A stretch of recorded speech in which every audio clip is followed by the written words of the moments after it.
Андрей Прудников, Нарва Солдину гимнасиум. Kelade lähenemine. Juhan Liiv. Tuhat nägimata silmi vaatavad murdu vaagusalt. Tuhat kuuldamata hääli heliseb ju salajääd. Üle laane lootus luikab, kõne kõimin mõesa peal.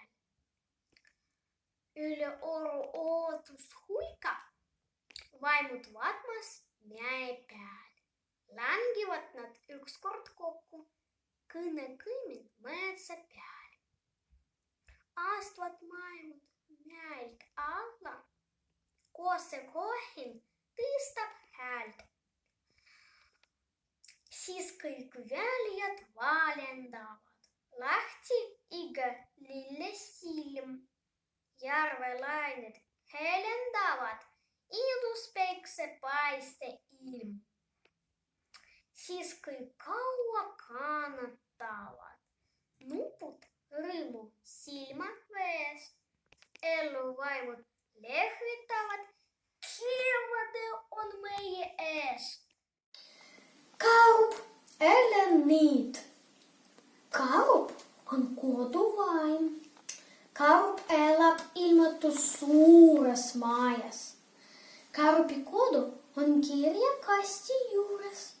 Karupi kodu on lifti ligidal. Karup käib kõikides korterites. Karup käib ka keldris ja katusel ja täpselt igal rõdul. Karupil on teada, kuidas maja lapsed elavad. Karup tunneb kõik koerad poisid ära. Karup ei luba kedagi katusele minna. Ta ei lase ka poistel liftiga mängida. Ta mängib parempoisiga trips-traps-trulli.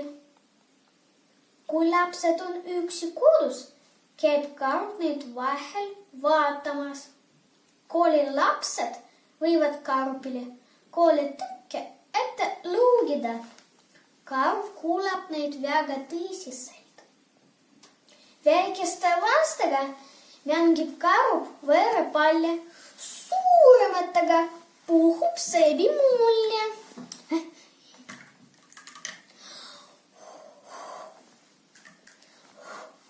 Aga emadele ja isadele laulab ta õhtuti lapsepõlve laule.